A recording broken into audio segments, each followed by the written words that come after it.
It's just different. Yeah.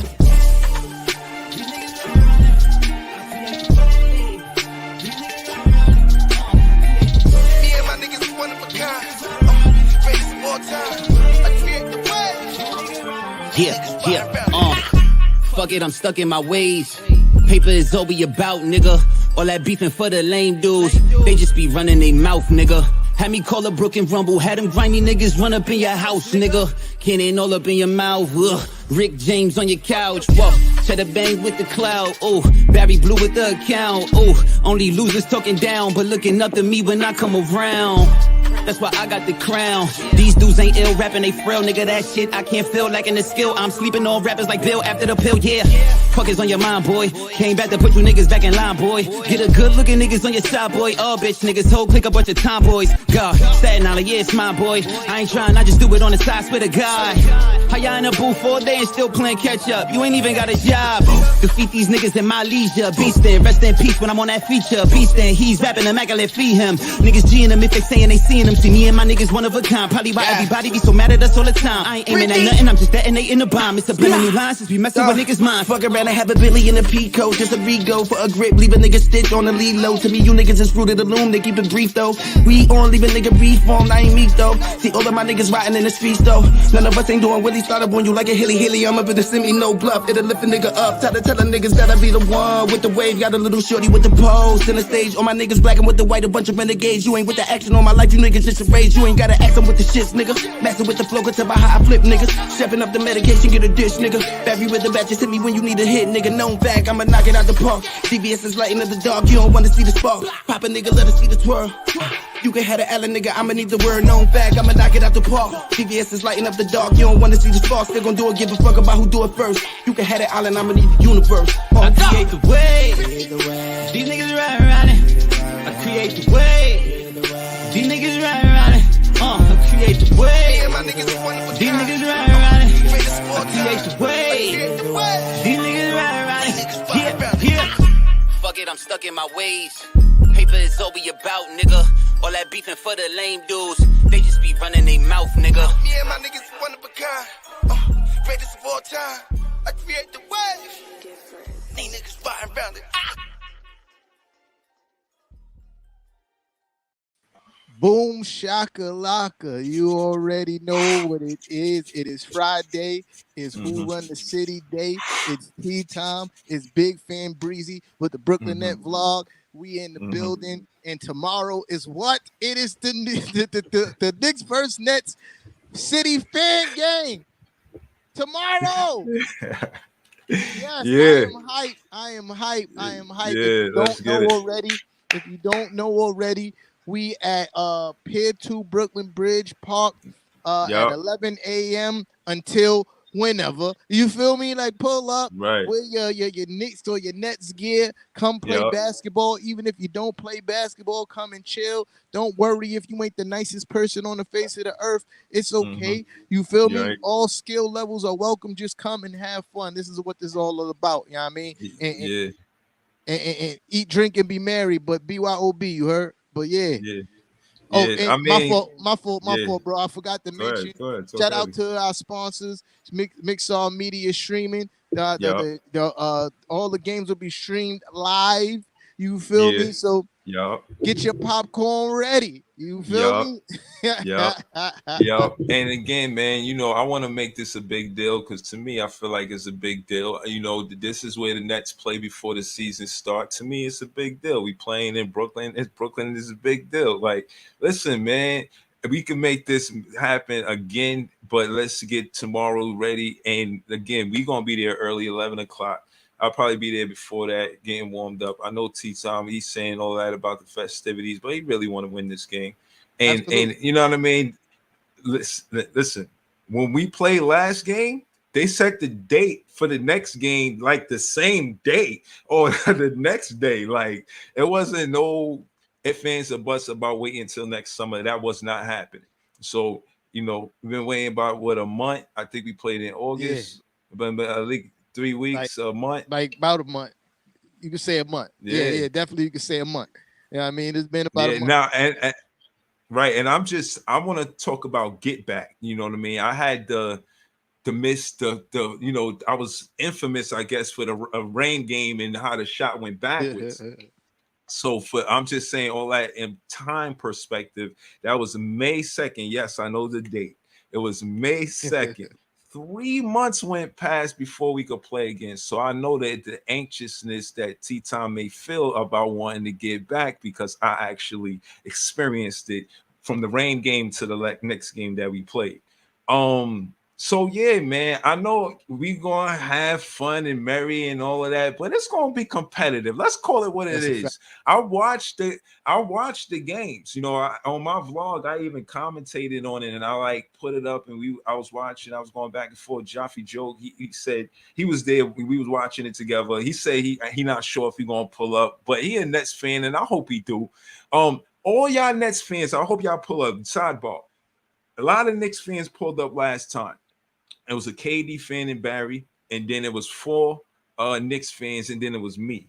So I'm hoping that some of you Nets fans, please pull up. It's a Brooklyn Park. Please. You know what I'm saying? Pull up. But I'm saying all that to say, yeah, man.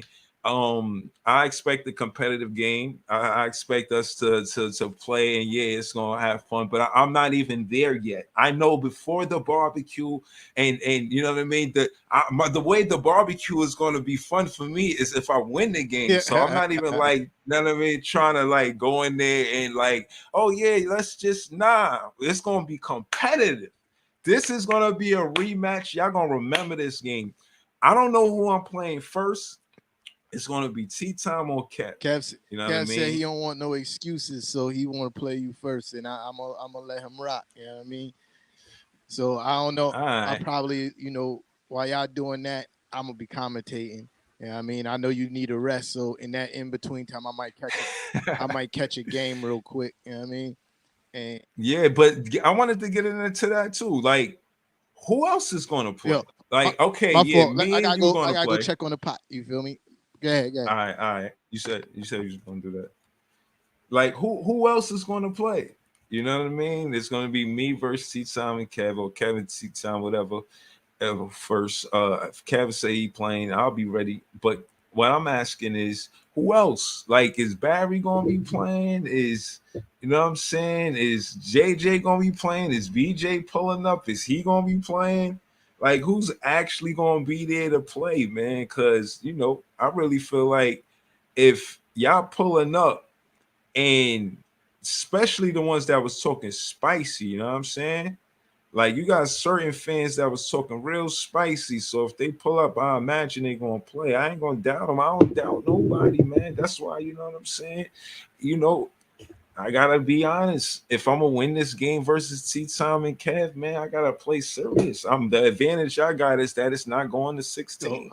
I don't want to play a 1v1, 2 1v1s to 16. I don't. So yeah, like that's my advantage. As far as who playing, it's I'm pretty sure most of the people that's pulling up want to play. So Facts. I know as far as 1v1 goes, you and Kev and me and you. And it's after that, it's gonna be Knicks fans and Net fans. You know what I mean? Yeah. It's pickup games, really. You know what I mean? It's pickup games. So whoever pull up, whoever want to play, we outside. You heard? Yeah. So and no time I was big fan, Breezy. I agree with Kev, man. Yo, Angelo Blue, man. Yo, no, I didn't doubt you, Kev. I was tired. You think I wasn't tired, but trust me, you first. So I ain't no excuses about me being tired. I'm not coming there. All the excuses that I had, I left. I forgot where I left them, but they're gone. There's no excuses. You think me being tired is an excuse in the motherfucking 98 degrees? Yeah. We gonna see. Like, we gonna see. Yo, Angelo, we gonna see. I ain't talking no trash, man. I'm just getting on the court and doing what I do, man. I ain't talking trash. You know what I mean? Let's get into that, because T-Time was talking hella spicy those 3 months. Yeah. Oh my God. Changed his profile picture. Still there. No, it's not. No, it's not. It's a different picture. Not there? Yeah. I respect it. Yeah, take that picture down. I respect the W. You feel me? Like, I ain't going. I respect the W, but I'm just saying, like, This time is gonna be different. You know what I mean, it's gonna be a whole lot I different. imagine so. It's gonna be a whole I lot imagine different, so. man. Well, so I ain't got much trash talk. But all I'm saying is That's different part. I ain't taking no L's, man. I ain't taking no L. Yeah. That whole day that I'm out there, and every game I play, I'm not trying to take no L's. That's all I'm saying. Yeah, shout out to Angelo. Let him know Angelo Blue. He says money on me. Big fan Breezy. You know what I'm saying? That's my old government. But yeah, man, it's big fan Breezy. Yeah. You know what I'm saying? Yeah, man. Shout out to Angelo Blue, man. Let him know Angelo, man. Yo, Angelo, I hope you pulling up tomorrow, man. Even if you're not playing, man, I hope you pull up so I can actually meet you in person, man. You've been a supporter since day one. And yeah. I want And to he's be a able dope fan too, man. Yeah, I want to be able to meet you in person. But yeah, I'm not taking no L's tomorrow, Angelo. You gonna leave there broke, bro. Don't do it to yourself. Don't leave there broke, bro. See, look, I'm not even trying to talk trash, but Angelo in these comments, man. You feel me? Yo, Angelo in man, comments, this is a man. big anticipated game. This game is a lot of machismo behind this. Like, you got to realize where I stand in this whole situation. Shout out to my And brother again, Fluky in here, man. Yeah. Oh, okay. So Jay probably going to get a one-on-one. Shout out to Fluke. He probably want a one-on-one or 2v2. That'd be dope. You and Fluke versus me and another Nets fan. That'd be dope. I'm with that, man. Yeah. All right, let's get it. That's my brother right there, man. What? No, for sure. Shout out to Fluke, man. He does the merch for us. Yeah. You know what I'm saying? He gets all with the logos. Yeah. You know what I mean? My bro is nice with all that. You feel me? Any logo you see, that's who run the city. That's Fluke right there, man. Holla at him and have your paper right. You feel me? Like Now you see you do good work. Right. Yeah, y'all see the flyer. You know what I'm saying? So, you know, but like he said, he's bringing all the smoke, which I expect tomorrow from all Knicks fans. You know, I imagine what T-Tom said, and that will come, but after the basketball game. Keywords after. After the basketball game, everything is kumbaya. You know what I'm saying? But it's gonna be tense. And after the basketball game last time, it wasn't no kumbaya. You said I would never let you beat me in basketball a day in your life again. That's not kumbaya. Listen, you know what I'm saying? And I meant so and I meant that. I'm trying to see what's up. I meant that, bro. I meant that. You feel me? Like I meant that from the core of my soul, bro. Like I meant that for real. Yo, man, like, listen, again, you got to realize, I think part of the reason why I won is because I took you serious. You know, I think I had a lot of open jumpers, and I was able to capitalize because you was leaving me open. I actually looked and seen that I scored 8 out of 16 points off of open jumpers. I actually counted. Yeah. The other 8 points were contested, but again, you got half of them were open. Yeah. So, you know, there's that. And I contested all 13 points. Like you got your shit off, but yeah, mostly I was there defending every play. So it's gonna be more of that. You know what I'm saying? So I see why I let him know Angelo feels like I that. I play defense every I ain't worried about none of that. You feel me? I ain't worried about none of that. All I know is this, man. There's no more open jump shots tomorrow. That's all I'm saying. So yeah. And see, again, this is the whole thing about talking shit. I feel like at the end of the day, as much as you say that, it contributes to the rain game and me making that backway shot. This is where I'm getting all these open shots. Like, all right, they just gonna play my shit like my shit really like that. It's really like the rain game where I just let it go backwards. That's why after the game, I wasn't talking shit. I say, see, all my shots went forward and we won the game. That you could say that is spicy, but really that's how I looked at it. Like, all right, I'm gonna make sure I don't shoot this shit backwards, and we gonna win. That was my strategy, pretty much. You know what I'm saying? Like, but shoot them all forward, and we can win the game. I can win. But yeah, in summation of this segment, man, tomorrow's gonna be dope. It's gonna be live. Pull up. You feel me? Yeah, man. We always show that we have to talk because we ain't gonna be here long. I ain't gonna hold you. I'm out of here in an hour. I got mad stuff to do to prepare for tomorrow. So yeah, man. So let's I'm going to bed. Yeah, let's get the brass tacks, man. Let's get to some Knicks versus Nets content. You already? Okay. Yeah, I mean, shout out to my guy Fraz, man. Coming all the way from PA. Coming all the way from PA tomorrow yeah, I mean, to play basketball and support, man. Shout out to my guy, man. Yeah, but because you pulling up, we gonna celebrate you, bro. Your birthday the next day. I heard you say that on a phone call. Now it's lit, man. You pulling up. I mean, after the game, like we'll celebrate you when you get there. Like, oh yeah, yeah, yeah, yeah. And then you know what I'm saying. Then after the game, because there's a space where me and Nets fans and Knicks fans on one side, and y'all on the other side. But yeah, let's get to some Knicks stuff. All right, you start, What's the because Nets? I'm going to check this pot one more time. Yeah, All right, all right, yo, shout out to Markieff Morris. He is officially a Brooklyn Nets. That's good. He can be a vocal leader. He could, had a young boys tough. You know what I'm saying? He got somebody like Kevin Durant back in his word. You know what I mean? Kevin Durant and Markieff Morris, they like big brothers to the young guys on the Brooklyn Nets. And I feel like that camaraderie between the teammates grows and be on and off the floor.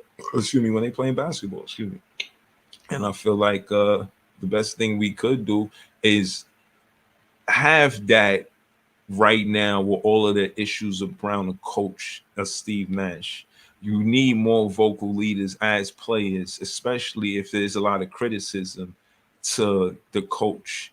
And not to say Markieff Morris is going to be a coach, but for him to be a vocal leader is like right under a coach. You feel what I'm saying? It's not the coach, but a vocal leader on the floor is pretty important. So yeah.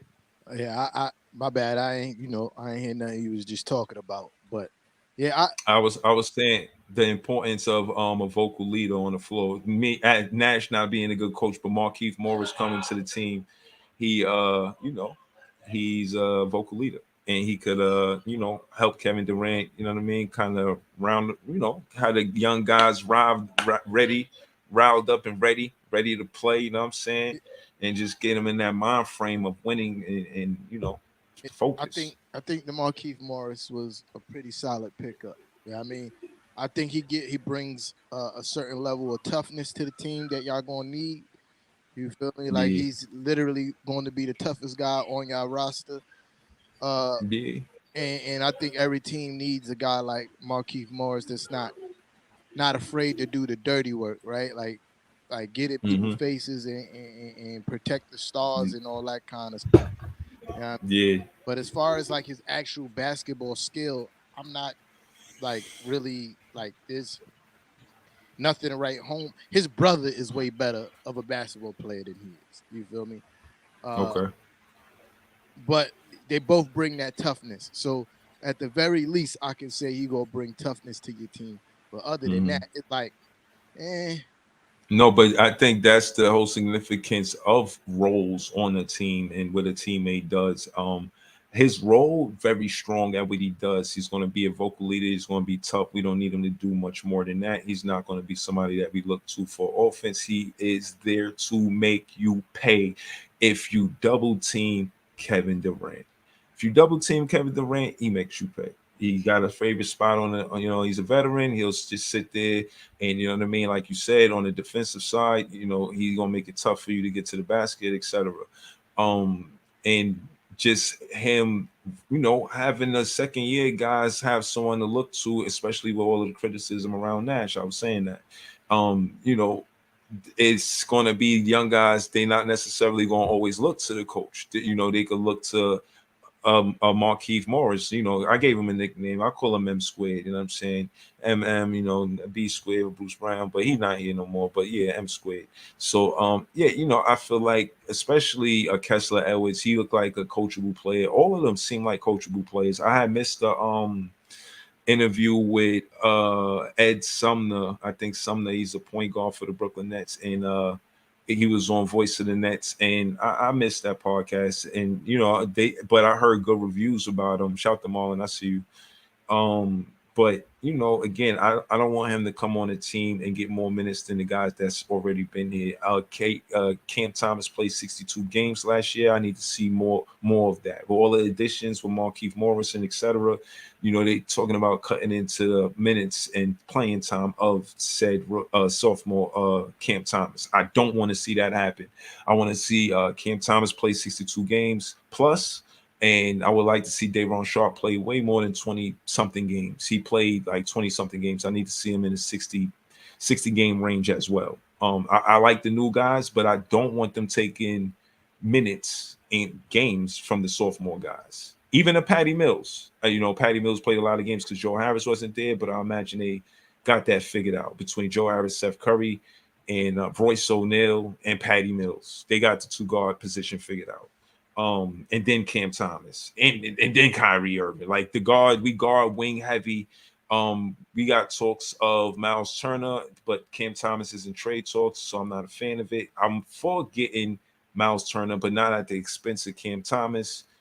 I got pushback on that from other Nets fans, but again, I feel like far as scoring goes, what my debate is, Cam Thomas is the guy to go to when KD and Kyrie is off the floor. And when we're talking about games, Cam Thomas played more games than Kyrie and KD last season. When it comes to games, we had Cam Thomas's third in games played for the Brooklyn Nets. It's Bruce Brown, Patty Mills, and then Cam Thomas. So I'm saying that to say KD and Kyrie is not guaranteed to give us more than six. If they give us 60 games, I will be good. So I think we got to keep that in perspective about who we keep and who we let go, because when you look at who played them as the most games, that's an important stat not to look over, because that's who is really getting the minutes and really playing in games. Everybody's focused on KD and Kyrie, but actually to see them play 44, I'll end the point saying this, to see them play 44 games in one season would be new for Brooklyn Nets fans, and we want to see that. So we're just trying to find the cohesiveness of who's actually going to be available. Not so much the talent, but available to play. Miles Turner fills a need of the team that's already filled in a position like Miles Turner fills a need that the Nets have, right? There's a void on the team, which is at the position, and Miles Turner will fill that need, right? You already said that your team is guarded and wing heavy. There's less of a need for Cam Thomas at that position than it is for a need for Miles Turner at that position. You feel me? Like at his position. So to me, that trade makes sense. You know what I mean? Like, I don't know why Boston would take it, but no, that's not Miles. I mean, Indiana. I don't know why Indiana would take. Well, yeah, they kind of in a rebuild kind of situation, so I can see why they would. Yo, bro, stop smacking in the mic, bro. Oh, my bad. Go ahead. Yeah. Yo, I'm like, what's going on? I look up, he's like, nah, but yeah, I just think that, I don't know what you did. You probably knocked something out, but I can't hear your mic anymore. I had muted it while I was eating. All right, my bad. Yeah, but yeah, so yeah, I just think that trade kind of makes sense for the Brooklyn Nets to bring Miles Turner in, send Cam Thomas elsewhere. But again, y'all in win now mode. I think Cam Thomas project is more of like a future thing. Like y'all trying to win a championship like tomorrow. Yeah, I mean. Okay, so let's have the debate. Let's have the debate. If Kyrie and KD is off the floor, where does the Brooklyn Nets scoring come from? They going rotate KD and Kyrie like they did last year, stagger their minutes. Realistically, how confident? Confident wise, we're not confident that they're going to play a lot of games. They got to prove that. Cam Thomas played 62 games in his rookie season. That's where the confidence at. And before Ben Simmons, lost all his heart, he could score the basketball. You feel me? Like, but we look to him for offense on a regular basis. He can't. But it won't be a regular basis. Like you talking about when KD and Kyrie's not available or when they're off the court.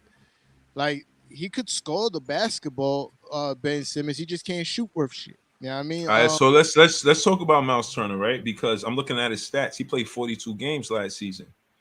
Big shot, great guy, does good work. Again, I like Miles Turner, but what people are not saying is the Brooklyn Nets like Day'Ron Sharpe and Nick Claxton. Why are they the only ones not under pressure? The fans have been complaining about this since last season. We let go Drum, and the fans are still tight, even mad about that. So we let go Jared Allen and we let go Drum.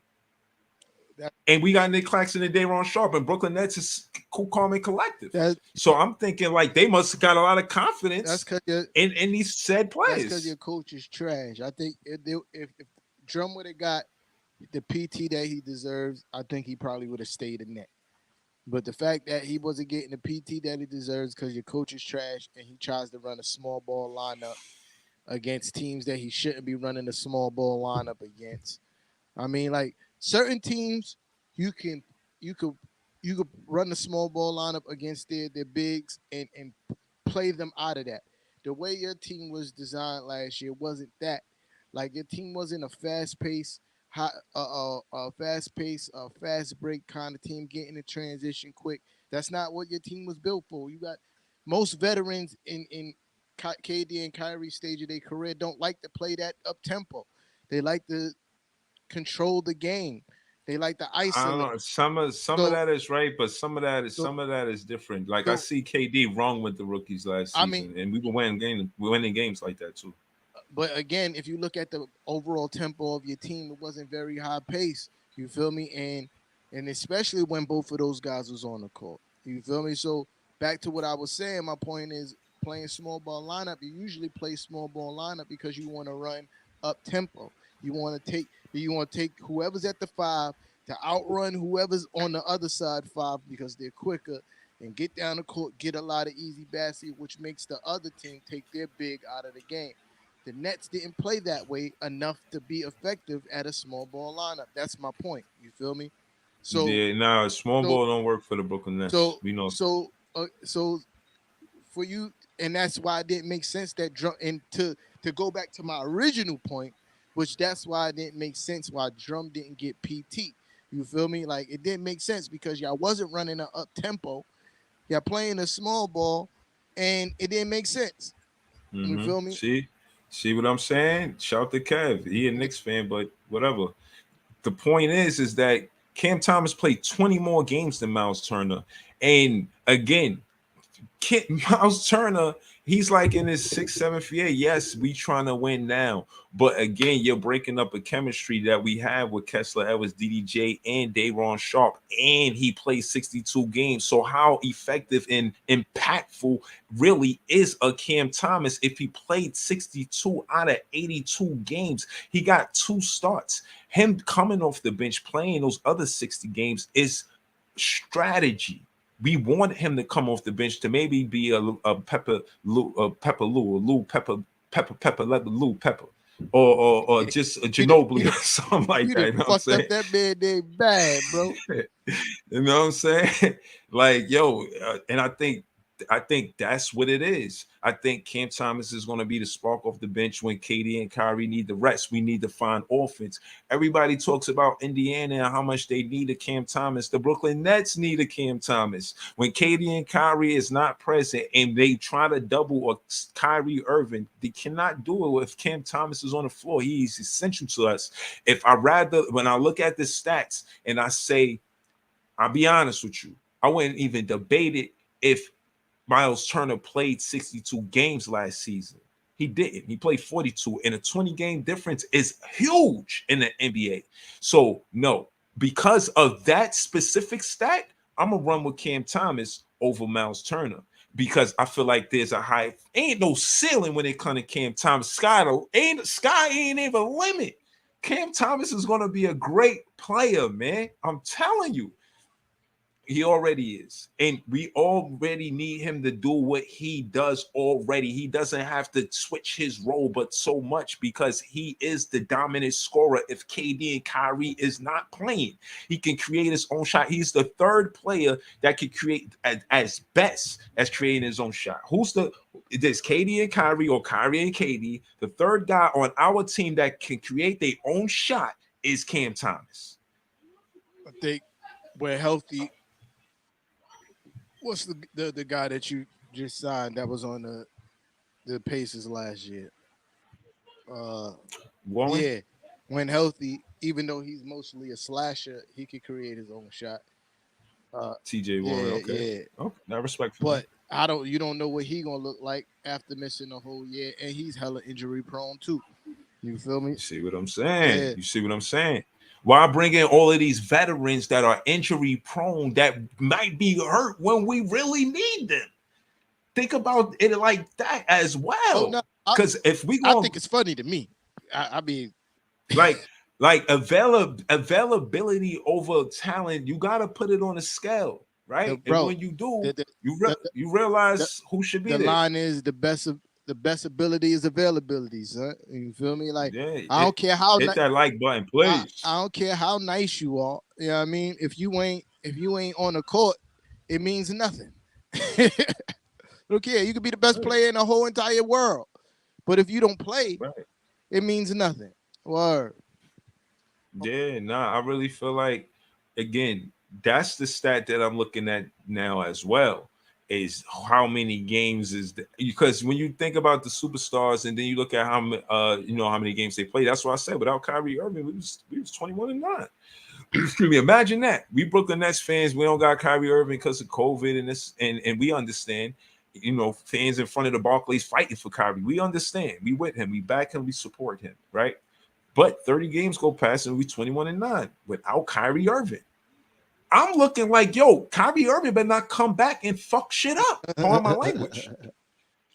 Don't come and take Cam Thomas minutes. It's the same shit I was vlogging last season. Don't come and take Cam Thomas minutes because that's exactly what he did. Because Nash don't know how to coach and don't know how to say no. I heard the interview with the ballroom and I heard how Kyrie and Katie was talking and how they wanted to have Nash be more the fit of what they want. But at the end of the day, let's call it a spade a spade. It did not work. Y'all got to push back as superstars and realize that's not how Jordan relationship was with Phil Jackson. That's not Kobe with Phil Jack. That's not Pat Riley with the Lakers and etc. and so on. It ain't no managing personalities. A coach is there to coach, and they know that. And we learned the hard way as superstars with Katie and Kyrie, as fans for the Brooklyn Nets. We're not jacking that. And again, I see the iron fist in the velvet glove. I see Brian Keefe. I explain everything with the relationship with him and Kevin Durant from OKC and experience and the plethora of experience he got to be a head coach above a Steve Nash, but he'll be shadow coach. And, he's the assistant coach. He's right now currently the assistant coach with Steve Nash. And I know it's because of Kevin Durant. And that whole thing with the meeting was because of Brian Keefe, not just fire Sean Marks and Steve Nash. I don't know who we should hire. It was Brian Keefe. He's still on the roster, and part of the reason why we're going to be a dangerous team to wreck with when it comes down to the Atlantic Division, the Eastern Conference, and the whole entire NBA. I see us after 31 games, 21-9 and better, because we did that with KD by himself, basically. So, yeah, I'm confident. Shout out to my brother Joe Parker in the comments, man. Shout out to Reflex Radio and Parker's Place Boxing Gym. You know what I mean? My guy out here making these moves, man. Word. Shout out to Joey. Stay for pause police, man. T-Tom be going crazy, bro. Stay for pause police, man. Bro. Somebody gotta. You the sheriff. You know what I mean? Don't act like you don't be getting crazy. Don't act like you don't be getting crazy. Joey, stick around, Joey. Joey, pause. I can't make no. See, look, I can't make no promises, but I'm a damn sure try my. See, look. I'm a damn sure give it a good effort. You know what I mean? To make it, right? Yo, but if you ain't doing shit tomorrow, Joey, pull up on us at the park, man. You already know the vibes. All facts. All facts. Pull up, Joey. But yeah, I do. Yo, yeah, AR bugged out today. My bro AR bugged out today. I ain't even gonna repeat what he said, but it was wild, bro. But anyway, back to the sports. So yeah. And to land the plane to because I want to hear your take on it. Like you said, availability is the best ability, and trading 62 game Cam Thomas for a 42 game Miles Turner don't sit right with me. So yeah, I hear y'all trade offers, but don't put Cam Thomas in it because he's the third most reliable player on the Brooklyn Nets. Yeah. So I'm done. I'm good. I don't care either way. You feel me? But I just think, though Miles Turner, he is injury prone. I just think y'all got to find a way to fill that void. You feel me? Y'all still very wing heavy. I'm really not impressed that y'all at the 5. You feel me? Like Nick Clax is all right. You know what I mean? But when he plays a real center, you see he can't stop nobody. You feel me? Like he still like he put on a little weight, but he's still very skinny. Who Like you talking about? You said Miles Turner? nah, Nick Clax. I'm talking about just Nick Clax. I just talk about like y'all still having that void at the 5 position. Like But I had to push back on that a little bit. You know what I mean? I mean, there's like Nick Clax. Yeah, he's okay. You feel me? Like We not a one-on-one. He's again, not a one-on-one defender in the paint. uh, One-on-one defender in the perimeter, but not in the paint. I think against small ball lineups, Nick Clax is going to be very vital to y'all team because, like you said, he can also guard on the perimeter. He doesn't have to Yeah. worry about being overpowered in the paint. Right. And that's dope. But when y'all start playing the Joel Embiids, the Jokic, what's that big boy from Chicago? Pause. Vucevic. Yeah, y'all start playing those guys that Nah. got to Day'Ron post up. Sharp gave him work. But Day'Ron Sharp don't get PT like that. So But there's I that. think that's the difference between last year and next year. I'm only You got to commenting realize, I'm only commenting on what I've seen and what I think who your coach is. You feel me? Your coach is not going. I don't know if your coach is going to play him. You feel me? Because because Day'Ron Sharp had some good games last year. Yeah, I mean he had some really good games, and he didn't get the PT that he should have got, and he was playing well. Yeah. But again, Drum was over him and LaMarcus Aldridge. And I'm gonna keep it real with you. Let's call a spade a spade. James Johnson was taking Day'Ron Sharp minutes. He is not there to take his minutes no more. And again, the significance of me putting emphasis on how much minutes that Day Day is going to get, we call him double Day Day, is because they didn't go out and they got a lot of wings and skip past big men like McGee. I mean, quality guys that the Brooklyn Nets, I would have considered easy fits. I would have went for, as a fan, I would have went for centers first before wings, but they did not. Even the guy y'all got on the Knicks, that new center. I mean, it was so many different centers. Yeah, it was so many, but they decided to go with more wings because I guess they feel like they want better defense on the perimeter. But in my opinion, with a Ben Simmons, you don't need that much defense on the perimeter. A lot of the highlights that I've seen about Ben Simmons, again, trying to be a fan after what I said. You say he ain't got the heart. He woke up right. I digress. He rolled up that yellow brick road looking for courage. I ain't never gonna right. So, that. right. So I went as did my due diligence to say maybe I was talking heavy and I ain't giving him enough credit. Right. So I looked at his highlights, and a lot of his defensive highlights come from guarding the perimeter, steals, deflections, and then steals, then coast to coast type of things.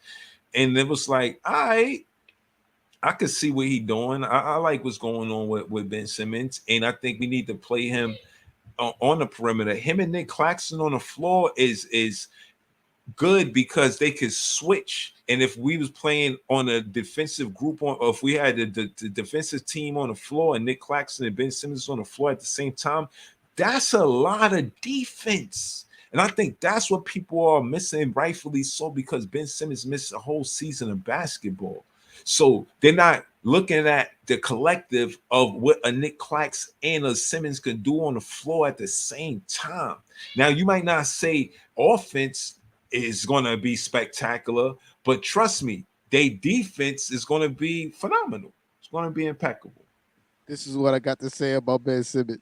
Is that Ben Simmons, he woke up that yellow brick road looking for courage. He don't got what it takes. He don't got the cojones. Yeah, that was a Philly Ben Simmons. That was a Philadelphia Ben Simmons. I ain't never going to forget that. But you mentioned the Knicks player, and I would definitely like to segue into that because we about to be out of here in like a half. How I think Hartenstein is going to be tremendously important coming off the bench for the New York Knicks. And here's why. We have a lot of guys that are quote unquote slashers. Julius Randle, RJ Barrett, uh, Cam Reddish. Like these are guys that get a lot of PT in your slashes. You feel me? And Yeah. Hartenstein, one of his best abilities is his passing from the 5 position. You feel me?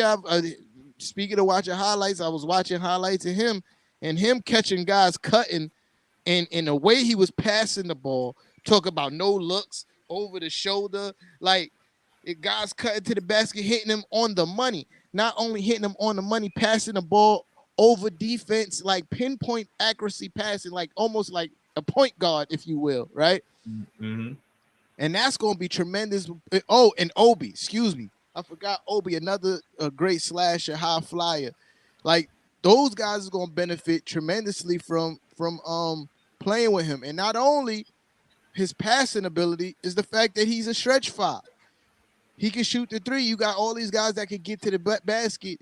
You know, one of the knocks on Mitchell Robinson from a lot of Knicks fans last year is that he was clogging up the paint for Julius Randle and RJ Barrett and made it easier for teams to shrink the court against Julius Randle. When Hartenstein on the court, you're not going to be able to do that. That man can shoot. You feel me? He can shoot, and I think he's going to be tremendously important for that second unit and the whole team. And he's a good defender. He's a very good rim protector. He's 7'1", I think, if I'm not mistaken, right? 7'1", and great timing and can block. I think he's going to get a lot of PT. And what makes it dope is the fact that I feel like we have 3 solid centers that could be rotated because, you know, we don't have to play Mitchell Robinson 30 plus minutes because we seen last season that was just a little bit too much for him. Mm-hmm. We got Jericho Sims that he could split his minutes with. Between Jericho Sims and Hartenstein, I think at the 5 position is going to be really solid for us this year. But Hartenstein individually, I think is going to have a tremendous impact on his game. You feel me? On everybody's game. Then you add Jalen Brunson and oh man, I think as a whole, this team is really good. And individually, we might not jump out off the page at anybody, but I think this team as a whole is really good. Like, I think it's solid players at every position. I think we 3 players deep at most positions. You feel me? Point guard, you got Brunson, Quickly, and Derrick Rose. 2, you got Evan Fournier, you got Quentin Grimes, and Quickly could play the 2 as well. And Derrick Rose could play the 2, right? Small forward, you got RJ Barrett, Cam Reddish. Excuse me. Power forward, Julius Randle, Obi. Center, I just mentioned that. I think this team is going to be really good as a whole. Maybe not great, like we don't have the quote-unquote superstar, but I think that's the way we're going to beat guys. You feel me? Like getting quality minutes from Hartenstein and Obi off the bench. Emmanuel Quickly, Derek. Oh man, I'm excited. You know, a lot of Knicks fans been complaining all off season because we ain't, you know, make this trade for Donovan Mitchell. But I'm like, bro, if they don't, how can you not see what's right in front of you? Like the future is bright for this organization, bro. Like even if we traded for Donovan Mitchell, that wasn't gonna make us a championship contender, and trading away all those assets for him would hamper the ability for us to get any better. You feel me? Like we kind of be stuck in a sense if we would have made that trade, especially the first trade, like that was quoted that we was gonna make. That was outrageous. If we'd have made that trade for Donovan, we'd have been stuck. We'd have been in limbo, bro. We would have been in a mid-level team for years to come. At least with right now, we may be a mid-level team, but that's not our ceiling because we still got a lot of young talent that is projected to you know, grow well as far as their offensive game. I mean their overall game, like the Emmanuel Quickly's, the Obies, the Cam Reddish. Those guys are projected to, you know, continue to grow as NBA players. And then we still got all these assets, a whole bunch of them. And I know I'm rambling and all over. Nah, talk your shit, bro. Yeah, I'm just listening. I'm trying to, get through a lot in the time period we have, because you notice I ain't even put the number up today because we ain't even trying to waste time with that today. Not saying it's a waste of time hearing from y'all. We love hearing from y'all, but we just not gonna be here long today. Yeah, we gotta get ready for tomorrow. We gotta be out there early. So back to what I was saying, like, we got all these assets, and again, Knicks fans complain about those. Like, Knicks fans just been complaining, especially on Twitter. Knicks fans on Twitter has been crying all off season, but they complain about the picks. Oh, most of our picks are protected. I'm like, yo, bro, y'all act like protected picks don't have value. Last season, we flipped a protected pick into Cam Reddish, which most Knicks fans are like, oh my God, he's so great. Cam Reddish is so great. Yeah, he was traded for a protected draft pick and Kevin Knox. And guess what? A lot of Knicks fans was crying that Atlanta got DeJounte Murray. The Hawks flipped that very same protected pick for DeJounte Murray. Like, the Paul George trade, most of those to the Clippers, most of those picks were protected. You feel me? So let's not sneeze at the fact that we got all these protected picks. We just was trying to trade with a guy who had no intentions of really trading with us in the first place, unless he can absolutely rob us. You feel me? Leave us, in the words of Biggie, leave us coughing up blood in our pockets like rabbit is. That's what Danny Ainge was trying to do to the New York Knicks, bro. That's crazy. That's what he was trying to do. World Wide West came out and said, pretty much like Charles Barkley said that he had a conversation with World Wide West, and they said that Danny Ainge wanted his wife, his mother, his kids. You feel me? That's what he wanted for Donovan Mitchell. And shout out to the Knicks, because in years before, the Knicks would have gave Danny Ainge whatever he wanted just to say that we have a star in Madison Square Garden. And that does not work, bro. It does not work. It hasn't worked for us. You feel me? I don't think anybody. I think we perfect examples of it. I didn't want to rub salt into the wound, but yeah. You feel me? If y'all the immediate team in the same city, if y'all don't learn the lesson from us, then y'all blind. Period. Yeah, I think we, like I said, we in a great space, man. We got a lot of young talent, man. A lot of young talent that I see a lot of good promise in, and that can develop into something special. Knicks fans be like, yo, we used to say that about everybody. Nah, not like this. I don't remember, a young guy that we had coming off the bench that was anywhere near as good as Emmanuel Quickly. You feel me? Nowhere near. Like, I think Emmanuel Quickly and Tyrese Maxey is like very close to each other talent-wise. Like, I think I get our edge Tyrese Maxey because I just think he got way more opportunities to be great. You know what I mean? Mm-hmm. Okay. But Emmanuel Quickly is not that far off. I think Emmanuel Quickly just need his shot selection was what killed Emmanuel Quickly. Like, he be going crazy sometimes. Like, he be just shooting every and anything. Best floater in the city. I give it to Cam Thomas over Quickly. Best floater in the city. Best floater in the city. Cam Thomas over Quickly. You just be saying anything, bro. Best floater in the city. That is the Cam Thomas beat the Spurs with the best floater. He got that. Emmanuel Quickly easily has the best floater in the city, bro. I don't know, man. I question that, man. Derrick Rose has the best floater in the city.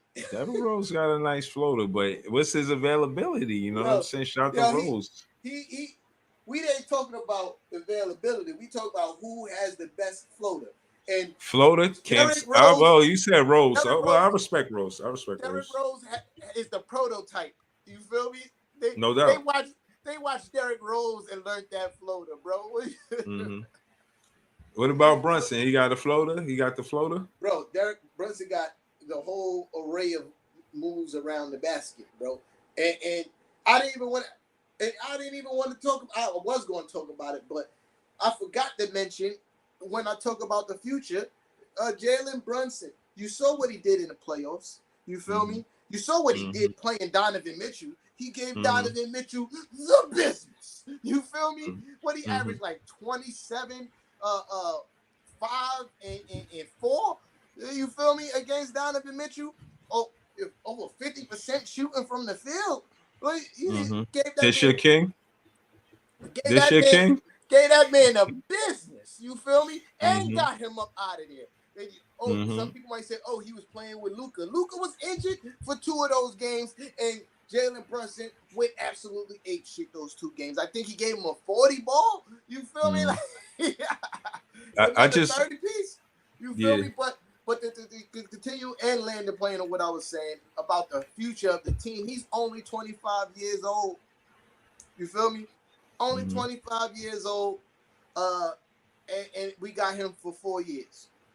So, and just to think about, our 3 best players that we got over the next 4 years under contract. Julius Randle is the oldest, 28 years old. He's in his prime. RJ Barrett is not even close to his prime, but will be entering his prime near the end of his contract. Now he'll be entering his prime. Jalen Brunson technically is on the cusp of his prime. You feel me? Like, so when we talking about 2 years into the contract, we got 2 guys that's already in their prime and a young emerging star, RJ Barrett, that's still, and I think in 2 years from now, RJ Barrett will be an all-star. You feel me? 2 years, I think he has a good shot at becoming an all-star this year. If you compare his numbers to Andrew Wiggins last year, and Andrew Wiggins was an all-star, RJ Barrett numbers are better. You feel me? Andrew Wiggins got a slight edge on field goal percentage. That's it. Yeah. No, RJ, he in good company with his stats for him to be so early in his career. But yeah, like, so the reason why you give Andrew Wiggins the edge is because they were winning. The Golden State Warriors is winning. And that's not only due to him. He's playing with Steph Curry, bro. But to mention what you're saying about the stats, RJ Barrett, one of 4 players in NBA history, the whole entire history of the NBA, to reach 3,000 points, I think 500 rebounds. I had the stat. I don't, 500 rebounds. It was something crazy. 500 rebounds. A certain number. I think I got a screenshot. Hold on. Give me a second. Yeah. I think I got a screenshot. See if I can find a stat. I thought I had a screenshot, but apparently I don't. Yeah. I actually seen the stat you talking about. Yeah, so it's like it's some crazy numbers, right? Like 500. Yeah, like 3,000 points, like 500 rebounds. It's some crazy number, and he's one of 4 people in NBA history to reach that mark, and that's nothing to sneeze at. Because if you look at the names on the list, LeBron James, Kobe Bean Bryant, Luka, and Kevin Durant. That's it. And RJ Barrett. That's the list. Yeah, that was the good company I was talking about, but I forgot the actual players. Yeah. But yeah. That's the list. And RJ Barrett. And then when you compare his numbers to, other current superstars in the NBA in their 3rd year, RJ Barrett numbers is better than some and right on par with some of them. I'm talking about Paul George. I'm talking about Kawhi Leonard. I'm talking about DeMar DeRozan. His numbers in his 3rd year, with their 3rd year, is right on par. You feel me? And RJ Barrett been getting slighted since the beginning of his career. He missed out on an all-rookie team. But they got Tyler Hero on the all-rookie team when RJ Barrett numbers was clearly better than Tyler Hero's. Like, they left him off the top 25 under 25. Absolutely outrageous when his numbers is better than a lot of those guys on those lists. Like, I got no spicy talk for RJ Barrett. RJ Barrett is, bruh, I'm telling you, man, in a year or two, we're going to talk about All-Star. We're going to talk about him being one of the best, two-way wings in the NBA. I guarantee it. This boy is ready. He's ready. Yeah. I mean, it's just likens to my point. I still feel like, regardless, they like bringing in the pieces they brought in last year was to build around a Randall, and the significance of me mentioning that is that Randall played some of the point the season he had the MIP, and then he did it the next season. And I guess they figured Randall would run point if Kim ain't do it or whatever. But I see y'all got it right. I think y'all did a lot of right things. And to be honest, I didn't think we were going to sweep y'all those 2 seasons in a row. I knew y'all were going to be competitive, and rightfully so for what it's worth. The games were close. You know what I'm saying? And going into the season, seeing our team versus y'all team, the advantage y'all have is y'all been teammates longer. Which is what I wanted to get into about just teammates being on the same team, winning and losing together to build that, I guess, morale, that purpose. Like, yeah, we won last year, but fuck that. We ain't losing next year. You know what I'm saying? With the same guys, going to the gym with the same guys. You see guys leave out and they come in, and it's like, yeah, you build with them, and it's a winning mentality, but you weren't there. And that whole experience of being there means a lot. So I would like to see the teammates be on the team for more than 1 year. That's the whole significance of me not wanting to trade the second year guys, is because those 4 guys got a lot of time together playing basketball together. As you've seen KD and Kyrie went abroad, play basketball wherever they was at, whatever they was doing, but they weren't with the Brooklyn Nets. So, I'm looking at who was playing together, pause or whatever, and it was the second year guys. So I'm saying that to say that's where the chemistry is going to come from, and we have to work on the cohesiveness and chemistry with all of the new pieces that came on the team, especially if Nash is not going to coach. Again, I feel like Brian Keith, BK, he got a nickname too. BK, he's going to be the guy, the shadow coach.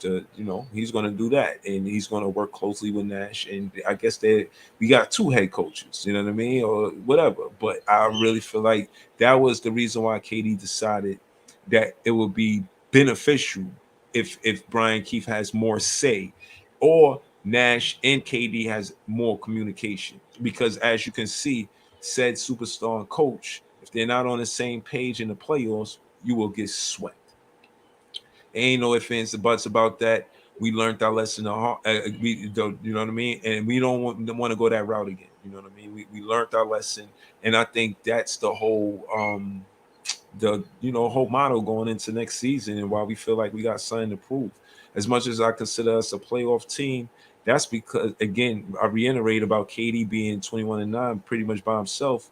But I still feel like essentially as a team, we need to be all on one accord and put it all into next season and see what happens. Because they talk about blowing it up if it don't work this year.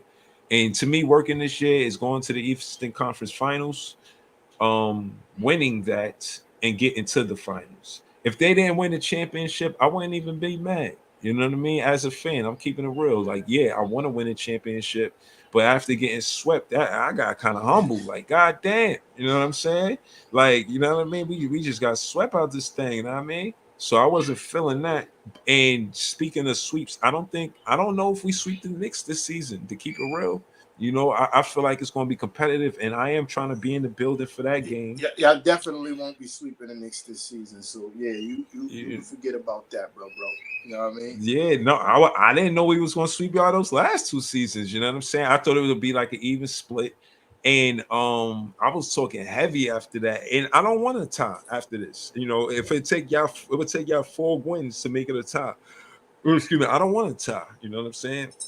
I want to keep the lead, and we could do that easy if we sweep y'all again. We sweep y'all again, then we'll just build by 4. Yeah, that won't happen. So you can forget about that. That'd be good. That would behoove that won't happen. So you can forget about that. You know what I mean? Like that. Do you think we still? Do you agree with me that we have the toughest division? Atlantic Division? Yeah, I agree. In the NBA, not even just the Eastern Conference, because we got the Eastern Conference. Because I'm trying to picture all the divisions. Hold on, let me pull that up. Well, Yeah. Golden State got a tough one. I mean, it's Golden State in there, so they make it tough. LA was there, but they ain't make the playoffs. See what I'm saying? 4 out of 5 teams in our division, the Atlantic Division, right, made the playoffs. The out of 15 that didn't make the playoffs. So 6 teams make the playoffs. Is it possible that 5 out of 5 teams make the playoffs in the Atlantic Division this season? What is that? Yeah, that is possible. Hold on, let me see. Has that ever happened where a division dominated like that, as far as being competitive? Here we go. Where all of the teams went to the playoffs. All right, so I'm looking at the divisions now. Yeah, still gonna cook these dudes. Yeah. I mean, it's not even close that we got one of the best division. Because what is 1, 2, 3? It's 6 divisions. Toughest division. It's 6 divisions, right? Yeah. Our division is the Celtics, the Nets, the Knicks, the Sixers, and the Raptors. Wow. Well, then the Central Division is closer. No, well, because now they are. The Cavs is really good. The Bulls, the Bucks, then Detroit and the Pacers. Detroit and the Pacers make them soft. Yeah, that's what I'm saying. Unless they prove something. But it's close. Like they gotta do something. The top 3 teams are really good. You feel me? Then you got the Southeast Division, which is the Hawks, the Hornets, the Heat, the Magic, and the Wizards. Come on, man. Hawks and the Heat is the only good teams in that division, really. Mm-hmm. Then you go to the West Coast, you got the Northwest Division, the Nuggets, the Timberwolves, the Blazers, OKC, and the Jazz. That's the toughest division. Yeah, Northwest Division is trash. Nuggets is gonna run through that division easy, right? Then wait. Pacific Division is really good. Okay. Golden State, the Clippers, the Lakers, the Suns, and the Kings. But they're really good. But then the Southwest Division is the Mavericks, the Rockets, the Grizzlies, the Pelicans, and the Spurs. So shout out to So I think everybody in the Atlantic Division could be a playoff team. I can't say that for every other division. Exactly. I can't say that for every other division. Like every team in the Atlantic Division could be a playoff team. Exactly. And what I'm saying is the team that dominates the division usually wins the championship or the Eastern or the conference. And we got the toughest competition in the Atlantic Division, bro. Yeah. Like, and I'm saying that to say that when you face the toughest competition and play them 4 games apiece, it's kind of like a mini playoff series. Yes. So you're facing the toughest competition the most. Yeah. Speaking of which, then you play any other team. Yeah. I didn't read it. I saw. It's whack. I saw that the title of that they're gonna do like this mini tournament during the season. I think the same thing. I think it's trash too. His album is whack. His shoes is whack. His socks is whack. His t-shirt whack. Everything about him is whack. How do you even like him? He's so whack. Yo, I think that's trash. I mean, right. The play-in tournament, I think that worked. I think that worked amazingly. But I think beautiful. This is too much. Who don't put that ingredient in? That's literally the words I was about to say. It's too much. It's too much. Right. Nah, man. I was gonna start the show like that, but we was talking about the podcast. The game tomorrow. Yeah, it's too much. I don't like it. I don't want it. I think it's a distraction. I think people are very much still engaged midway through the season. Especially raisins and macaroni. Macaroni, raisins and potato salad. Does he say? Raisins and potato salad. Nah, I think that's it trash. don't mix, man. But yeah, come on, man. I do think a dope idea that they having is talking about extending the NBA into 2 more teams. Oh hell yeah, let's do it.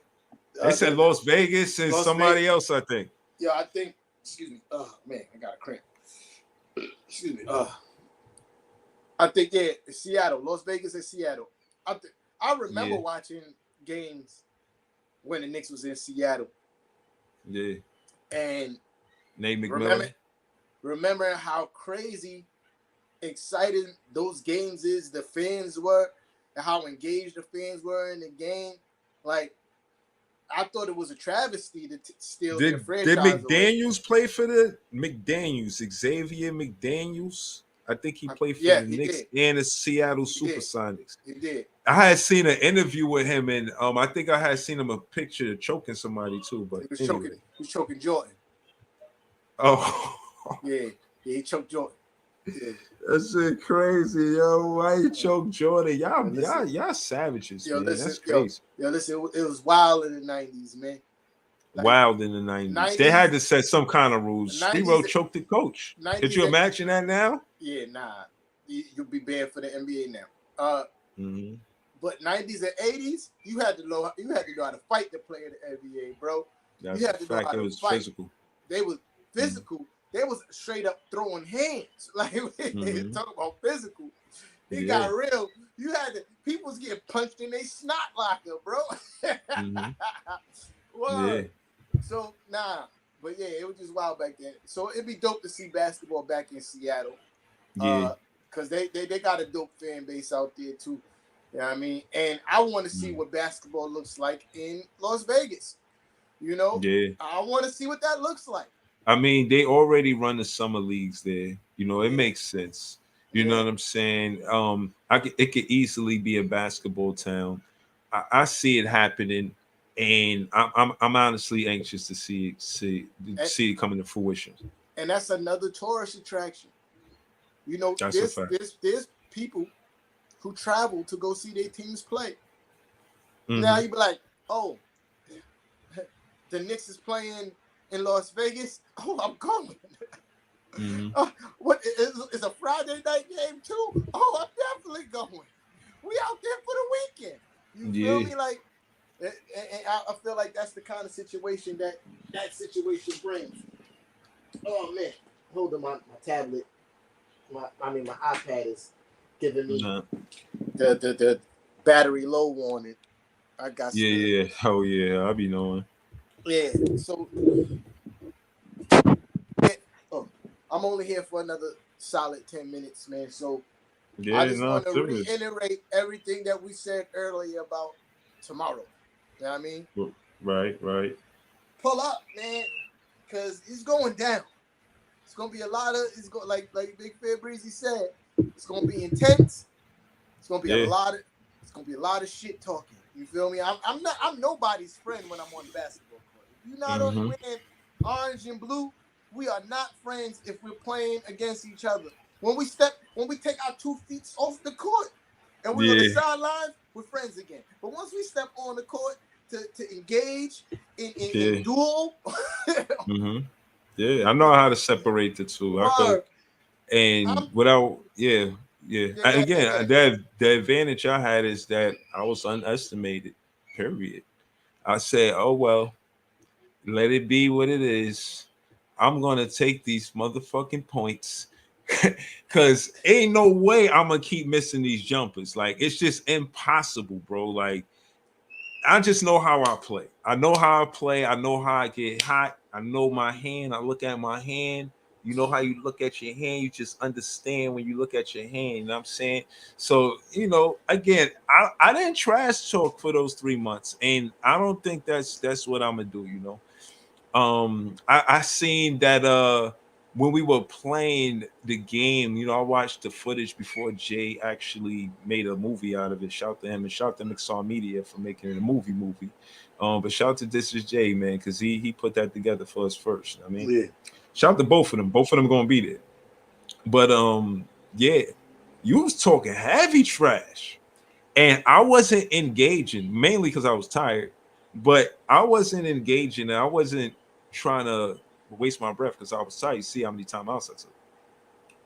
But what I will say is, in all fun, it's good to talk trash, but you gotta back that shit up. I'm telling you, because if not, you ain't that barbecue gonna be different. Or not. And I ain't trying to be at the barbecue with my arms crossed, mad and tight. I'm gonna give it all I got, man. I'm coming there to win.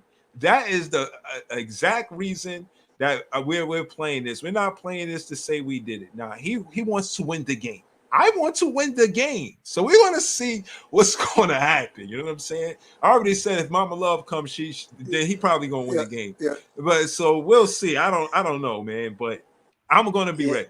He's going to be ready. That's why we kind of tighten it up right now. So thank y'all for tuning in and all that stuff. Definitely, because I still got stuff to do to prepare for tomorrow. So yeah, I'm ready to end this now because I want to get to bed at a decent hour because I got to get up at the ass crack of dawn. You feel me? So, bro, I feel you, bro. And to get down to the park and make sure that everything's ready. But yeah, I'm going to reiterate one last time. If you have any hope of playing basketball with or against me, get there as close to on time as possible, because I'm telling you, my goal is 3 games, and you already know me and Big Fan Breezy is playing a 1v1, so they go. So really, it's 2 games after that. 2 games, and possibly a third, possibly an extra one. It depends. You feel me? It depends on 2 things: how my body is feeling and how heavy the Hennessy is calling me. If the Hennessy start calling me real heavy, tea time, I'm playing too. I'm done. You feel me? I'm done. I'm gonna sit down. I'm gonna drink Hennessy. I'm gonna commentate on y'all games. I'm gonna laugh. I'm gonna eat, and I'm gonna enjoy myself. You feel me? But if you have any hope of playing me, with or against me, get there on time. Yeah, man.